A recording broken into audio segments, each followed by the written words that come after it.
তাদের কোনো ছাড় দেওয়া যাবে না। তাদের প্রত্যেকটা গুলির বিচার হতে হবে। যেখানেই পালিয়ে থাকুক না কেন, হোক সে আওয়ামী ফ্যাসিবাদের ছাত্রলীগ যুবলীগ, হোক সে প্রশাসন লীগে, তাদেরকে ধরে আনতে হবে।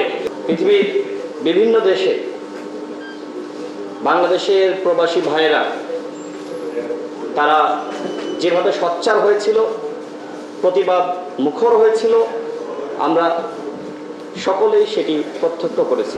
আজকে দেখেন বাংলাদেশ স্বাধীন হয়েছে, কিন্তু এখনো পর্যন্ত স্বাধীনতার যে সুখ সেটি আমরা উপভোগ করতে পারছি না। কারণ আওয়ামী লীগের ষড়যন্ত্রকারীরা তারা কিন্তু বসে নাই বন্ধুগণ।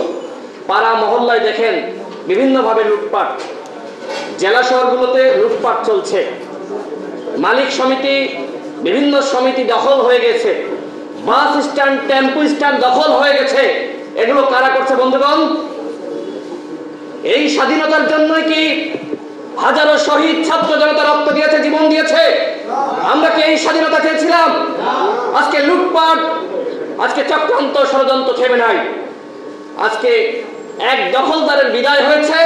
আমরা দেখতে পাচ্ছি যাদের দল নাই, যাদের পরিচয় নাই, তারা আজকে আর এক দখলদারিত্ব করার জন্য বিভিন্ন জায়গায় চক্রান্ত করছে। আজকে দেশকে অস্থিতিশীল করার জন্য আজকে এই চক্রান্ত শুরু হয়েছে বলে আমরা মনে করি। দেখেন, পুলিশকে বলা হয়েছে যে তোমরা কাজে অংশগ্রহণ করো, অন্যথায় তোমাদেরকে চাকরিচ্যুত করা হবে, ভয় দেখানো হয়েছে। এরপরেও পুলিশের অনেকে কাজে অংশ নিচ্ছে না। আজকে দেখেন আইন শৃঙ্খলা রক্ষাকারী বাহিনী তারা আজকে এই অন্তর্বর্তীকালীন সরকারের কমান্ড মানছে না। তার মানে কি?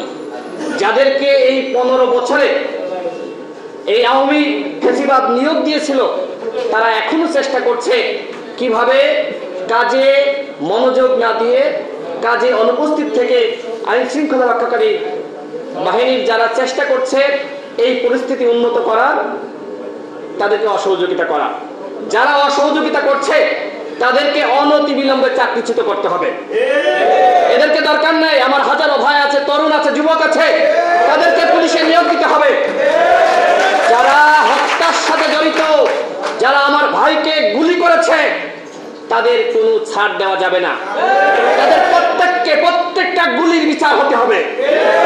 যেখানেই পালিয়ে থাকুক না কেন, হোক সে আওয়ামী ফ্যাসিবাদের ছাত্রলীগ যুবলীগ, হোক সে প্রশাসন লীগে, তাদেরকে ধরে আনতে হবে। জনগণের উদ্দেশ্যে বলতে চাই, আপনারা তাদের অনুসন্ধান তথ্য উন্মোচন করুন। তাদেরকে ছাড় দিলে তারা আবার সুযোগ পেলে আবারও ফ্যাসিবাদ কায়েম করবে, দেশকে নিয়ে ষড়যন্ত্র করবে।